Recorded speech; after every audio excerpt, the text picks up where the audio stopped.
What's up, guys? Thanks for swinging by. That fake shoe ad my wife and I created right here at home in the entryway to our house, with just a few hours of our time, some inspiration from these shoes, and some cool music. In this video, we are going to try something different. I say we because my wife kind of helped me with this one. We're going to try to do some behind the scenes to kind of show you how I set this up. So I'm going to try my best to cover 4 areas. Number 1 is how I set up the lighting. Number 2 is how I rigged up the product or the shoe and hung it in the air. The third area I'm going to talk about is shot selection. And the fourth and final thing is something that I do in the edit, which is creating the speed ramps. Without the speed ramps, I'll be honest with you, this thing would probably look like doo-doo. So enough with all the jibber jabber. Let's go ahead and get into it. So to get this shot, here is the overhead light setup. So what I've done is I basically have the backdrop as far back against the wall as I can get it. Then I have the shoe sitting underneath my angular softbox, and the light is facing straight down. So to make this shot look pretty cool, what I've done is I've actually hung the shoe to a piece of fishing strand or fishing wire, and I have it attached to a steel rod that I got from Home Depot, and it's actually just kind of jury rigged together onto a light stand.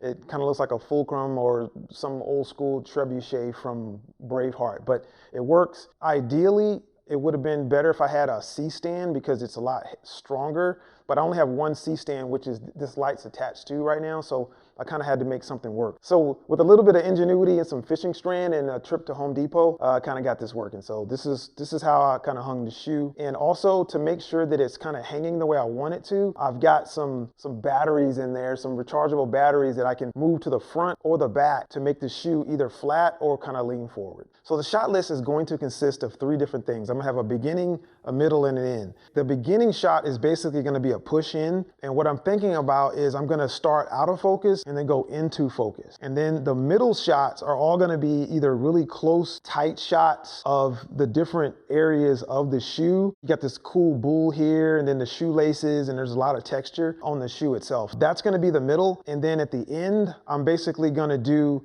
kind of the same thing, basically start from in focus and then pull back out to out of focus. What I'm gonna do to kind of make this interesting is do a lot of speed ramps. That's gonna be all done in post, and I'll give you some examples on how that's gonna work too as well. Let's go ahead and launch Final Cut Pro and knock out some speed ramps. Okay, this is a quick tutorial on how I create speed ramp. Basically, I've loaded up a clip into the timeline. So what I'm looking for is a spot where we can slow down and it might look interesting. So we'll say right here. What you do is hold down Shift B, and then we're going to hit the right arrow key to go over 2 frames, and then hit Shift B again.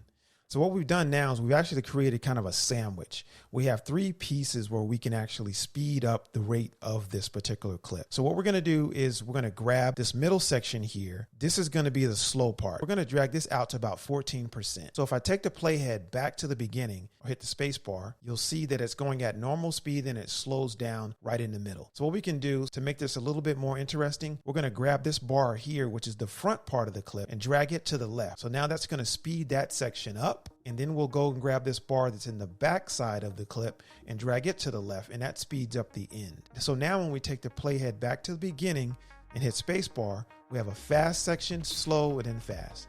And that's how I create speed ramps. All right, guys, so in summary, we took a real quick look at how someone can take a miscellaneous object and set up the lighting for a black background and rig it so it's suspending in the air. We planned out some basic shots with a beginning, middle, and end, and used speed ramps to make it all look interesting. So with that being said, I hope this video provided some value or at least some inspiration for you to go out and create something. I truly appreciate everyone hanging out with me for a few minutes in my YouTube cubbyhole. And I will see you guys and the 1.2 ladies that watch my channel on the next episode.